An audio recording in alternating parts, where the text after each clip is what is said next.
Welcome to online study pedia. आज है 7 जून। आज के इस वीडियो में हम देखेंगे 6 और 7 जून के करंट अफेयर्स और उनसे रिलेटेड कुछ फैक्ट्स। आपको डेली करंट अफेयर्स की वीडियो हमारे यूट्यूब चैनल ऑनलाइन स्टडी पीडिया पे मिल जाएगी और इस क्लास की पीडीएफ आपको हमारे टेलीग्राम चैनल ऑनलाइन स्टडी पीडिया पे प्रोवाइड कर दी जाएगी। आज का पहला क्वेश्चन है, which bank launches NR saving account for seafarers. जो नाविक होते हैं उनके लिए कौन से बैंक ने एनआर सेविंग अकाउंट चालू किया है? ये बैंक है फेडरल बैंक। इसके तहत इन्होंने दो अकाउंट चालू किया है। एक है NRE SB और एक है NRO SB। इसका फुल फॉर्म है नॉन रेसिडेंट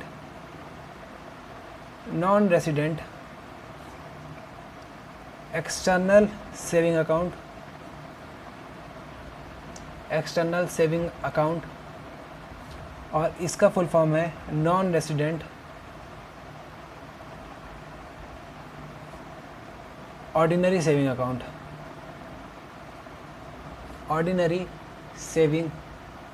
अकाउंट। ये चालू किया है फेडरल बैंक ने। फेडरल बैंक के इस समय MD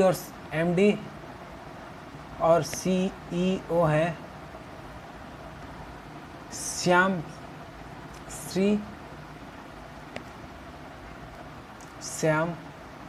श्रीनिवासन।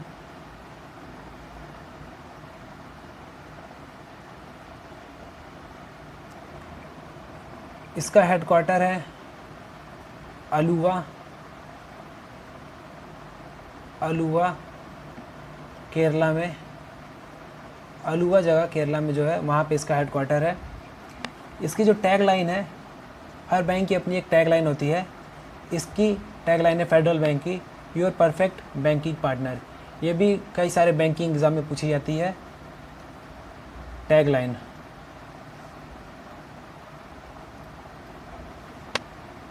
HDFC बैंक के इस समय MD और CEO हैं शशिधर जगदीशन।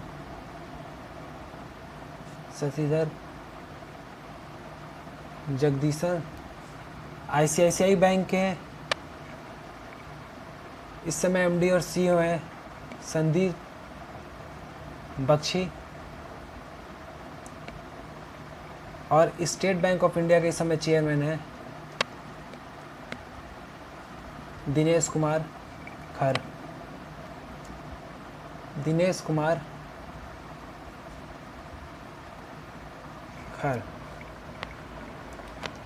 देखते हैं अगला question. Which E pharma company become largest E pharma company in India after acquiring Medlife. कौन सी फार्मा कंपनी जो है वो मेडलाइफ को खरीदने के बाद इंडिया की सबसे बड़ी ई फार्मा कंपनी बन गई है? तो ये कंपनी है farm easy.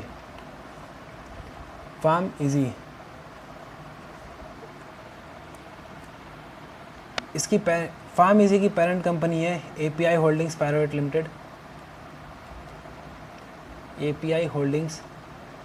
Limited. PharmEasy के CEO हैं धर्मिल सेठ। नेटमेट्स के जो CEO हैं उनका नाम है प्रदीप दादा। नेटमेट्स को लास्ट ईयर अगस्त 2020 में रिलायंस ने खरीद लिया था। रिलायंस ने नेटमेट्स को खरीद लिया था। इस समय हाल ही में 1mg को टाटा ने कहा है कि वो उसका 65% स्टेक एक्वायर करेगी। 1mg के इस समय CEO हैं प्रशांत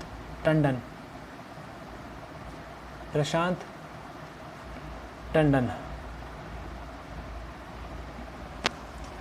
ये कंपनी है फार्मीजी, जो अब इंडिया की लार्जेस्ट ई फार्मा कंपनी बन गई है।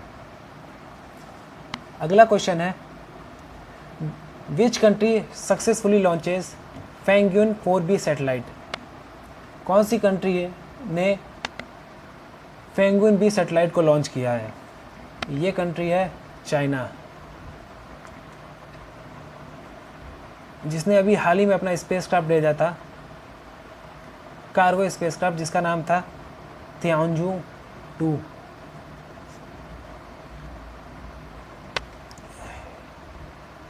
चाइना के जो पहले चाइनीज़ थे, पहले पर्सन थे, मतलब फर्स्ट चाइनीज़ जो स्पेस में गए थे, उनका नाम था यांग ली वेई। रसिया की जो स्पेस एजेंसी है रॉसकॉस्मोस, उन्होंने हाल ही में अनाउंस किया है कि वो फिल्म क्रू मेंबर को स्पेस में ले जाएगी फर्स्ट फीचर फिल्म बनाने के लिए, फर्स्ट फीचर फिल्म की शूटिंग के लिए स्पेस में ले जाएगी। जापान की कंपनी जो है जाक्सा,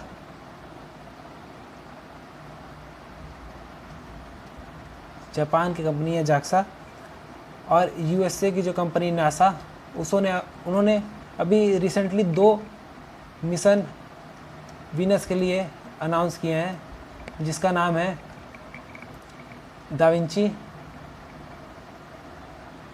दाविंची और वेरिटास।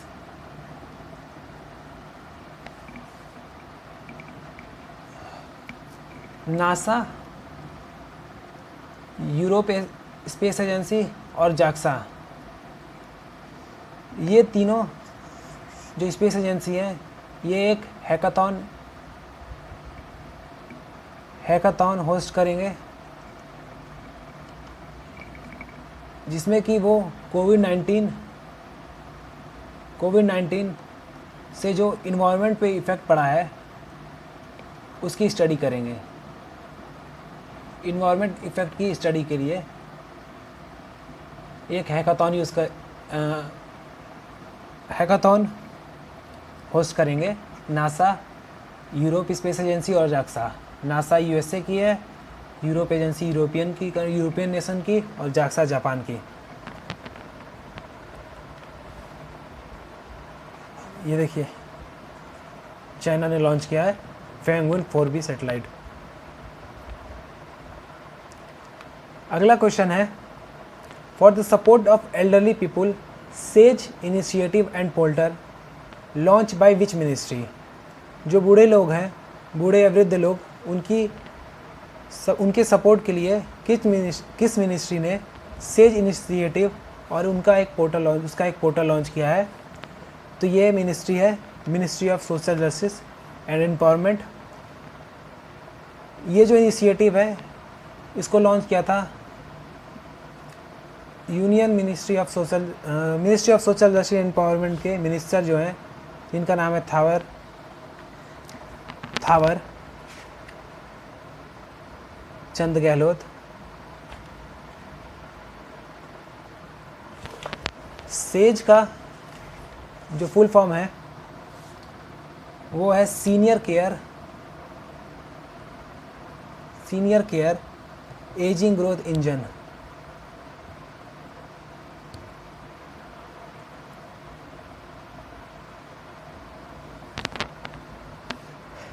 मिनिस्ट्री ऑफ डिफेंस इस समय है हमारे राजनाथ सिंह के अंडर आती है। मिनिस्ट्री ऑफ होम अफेयर्स इस समय अमित शाह जी के अंडर आती है। और ministry of health and family welfare इस समय डॉक्टर हर्षवर्धन जी के अंडर में है। हर्षवर्धन जी के अंडर में। अगला क्वेश्चन है, according to Times Higher Education which institute from India in top 100 institute in Asia? Times Higher Education के अकॉर्डिंग कौन सा इंस्टीट्यूट इंडिया में है जो है वो टॉप 100 की यूनिवर्सिटी की लिस्ट में आया है एशिया में पूरे? तो ये है IIT Bangalore, IIT Bangalore, IIT Ropar और आईआईटी इंदौर, यानी कि ये तीनों जो है वो टाइम्स हायर एजुकेशन की लिस्ट में आया है। तो इसका आंसर हो जाएगा ऑल ऑफ दिस। इंडिया में आईआईटी बेंगलोर का रैंक जो है वो है फर्स्ट, आईआईटी रोपर का जो है सेकंड और आईआईटी इंदौर का है थर्ड टाइम्स हायर एजुकेशन के अकॉर्डिंग। और जो एशिया में इनका रैंक है वो है 37th रैंक, आईआईटी रोपर का है 55 रैंक और आईआईटी इंदौर का है 78 रैंक। आईआईटी बेंगलोर पड़ेगा कर्नाटक में है, कर्नाटक में, आईआईटी रोपर पंजाब और आईआईटी इंदौर मध्य प्रदेश में है, मध्य प्रदेश।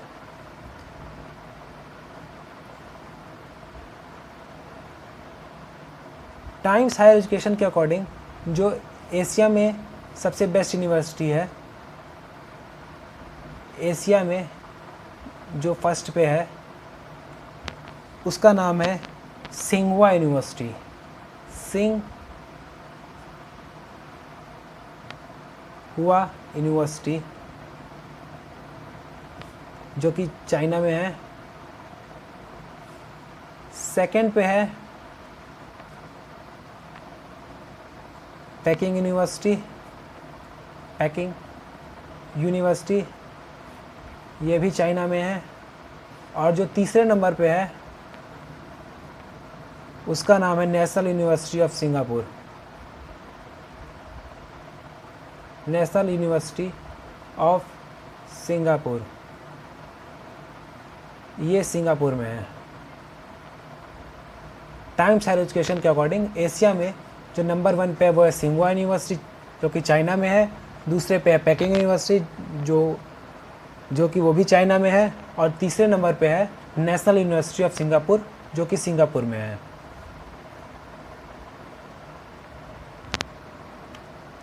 अगला क्वेश्चन है what is the current repo rate. Repo rate क्या होता है कि जैसे मान लीजिए किसी भी बैंक को लोन लेना है, किसी भी बैंक को लोन लेना है और वो आरबीआई से अगर लोन लेता है तो उसे रेपो रेट कहते हैं। लेकिन ये जो लोन होता है ये शॉर्ट टर्म लोन होता है, शॉर्ट टर्म लोन होता है। इसकी ये वैलिडिटी होती है इसकी 14 दिन से लेके 365 दिन तक, 364 दिन तक की। अगर 314 दिन से लेके 364 दिन का अगर लोन है तो उस पर जो इंटरेस्ट लगेगा जो उस समय की रेपो रेट रहेगी उसके अकॉर्डिंग लगेगा। इसी तरह एक होता है reverse repo rate. Reverse repo rate वो जब आरबीआई बैंक से लिक्विडिटी को वापस खींचता है, यानी कि आरबीआई बैंक से उधार लेता है तो उसे रिवर्स रेपो रेट कहते हैं। और एक होता है बैंक रेट। जब भी किसी बैंक को आरबीआई से लोन लेना होता है लॉन्ग टर्म के लिए उसे बैंक रेट कहते हैं। जब भी किसी बैंक को आरबीआई से लोन चाहिए होता है लॉन्ग टर्म के लिए उसे बैंक रेट कहते हैं। एक होता है एमएसएफ जिसको कहते हैं marginal standing facility, marginal standing facility. जैसे मान लीजिए किसी बैंक को अचानक से लोन पैसे की ज़रूरत पड़ जाती है तो वो आरबीआई से लोन ले सकता है, लेकिन इस लोन की जो वैलिडिटी रहती है वो 1 दिन की हो सकती है, इससे ज़्यादा भी हो सकती है और ये बैंक रेट पे दिया जाता है। ओवरनाइट लोन अगर चाहिए किसी बैंक को इमरजेंसी में ओवरनाइट लोन तो वो एमएसएफ के अंतर्गत मिल लेता है और इसकी जो वैल्यू होती है वो बैंक रेट के बराबर होती है। इसका जो रेट होता है वो बैंक रेट के बराबर होता है। तो इस समय का करंट रेपो रेट जो है वो 4% है। एक सेकेंड,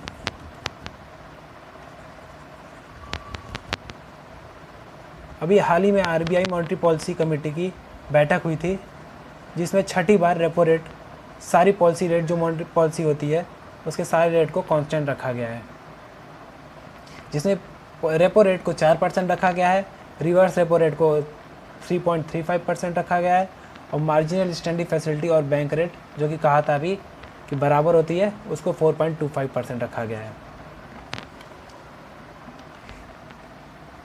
एक और न्यूज़ है, इस समय जो रेट्स होते हैं वो मॉनेटरी पॉलिसी कमेटी के द्वारा निर्धारित किए जाते हैं। बाई मंथली इनकी बैठक होती है, बाई मंथली हर 2 महीने पे, जिसमें ये रेट्स तय किए जाते हैं। इस मॉनेटरी पॉलिसी कमेटी में कुल टोटल 6 मेंबर होते हैं, जो 3 गवर्नमेंट ऑफ इंडिया की तरफ से रहते हैं और 3 आरबीआई की तरफ से रहते हैं। 3 गवर्नमेंट के तरफ से जो हैं उनका नाम है, पहला है शशांका भिड़े, दूसरी हैं आसिमा गोयल, और तीसरे हैं जयंत आर वर्मा। और जो आरबीआई की तरफ से मेंबर हैं वो हैं 3 मृदुल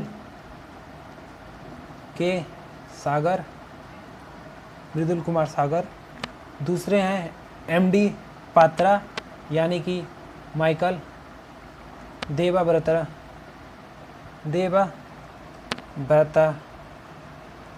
पात्रा, और तीसरे हैं आरबीआई के गवर्नर खुद श्री शक्तिकांता दास।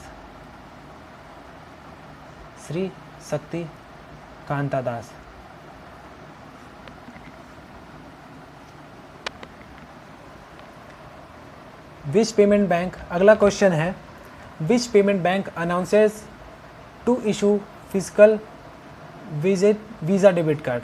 कौन से पेमेंट बैंक ने अनाउंस किया है कि वो फिजिकल वीज़ा डेबिट कार्ड को लॉन्च करेगा?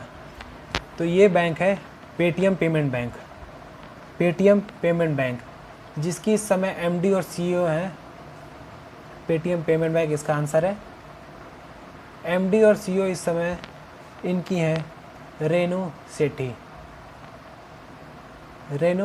सेठी, और जो पेटीएम के सीईओ हैं, पेटीएम के जो सीईओ हैं वो हैं विजय शेखर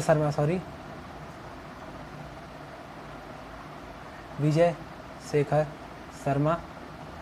पेमेंट बैंक के इस समय सीईओ हैं अनुव्रता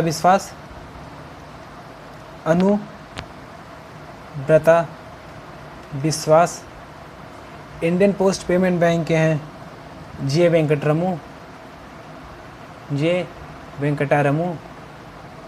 और जियो पेमेंट बैंक के हैं चेयरमैन इस समय विवेक भंडारी।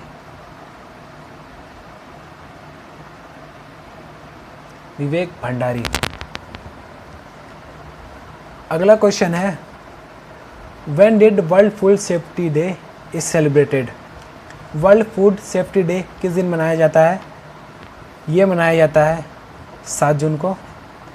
इस बार की थीम है, safe food now for a healthy tomorrow. इस बार की थीम है 2021 की। ये मनाया जाता है 7 जून को। 5 जून को मनाया जाता है वर्ल्ड इन्वायरमेंट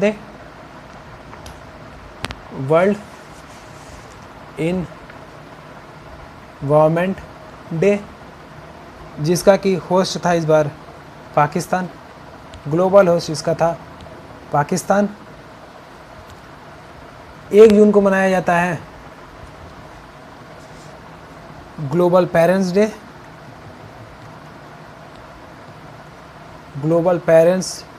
डे, और 1 जून को ही पड़ता है वर्ल्ड मिल्क डे।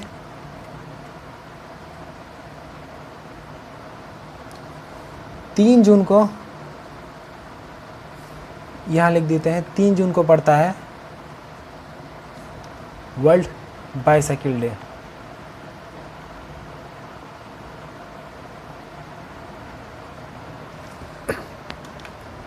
तो आज के लिए इस वीडियो में बस इतना ही। इस क्लास की पीडीएफ आपको हमारे टेलीग्राम चैनल पे ये क्यूआर कोड स्कैन करके ज्वाइन करने के बाद मिल जाएगी। डेली करंट अफेयर्स की वीडियो के लिए आप यूट्यूब के इस क्यूआर कोड को स्कैन करके हमारे चैनल को सब्सक्राइब कर सकते हैं। और हर संडे को एक क्विज़ ऑर्गेनाइज कराया जाएगा, जिसमें हर हफ्ते के हर दिन से 5 क्वेश्चन लिए जाएंगे और हर हफ्ते के टोटल 25 से 30 क्वेश्चन का एक क्विज़ हर संडे को कराया जाएगा। तो रिवीजन के लिए ये क्विज़ काफ़ी इम्पोर्टेंट होगा। आज के इस वीडियो में बस इतना ही। कल फिर मिलेंगे 8 जून के करंट अफेयर्स के लिए। तब तक के लिए थैंक यू।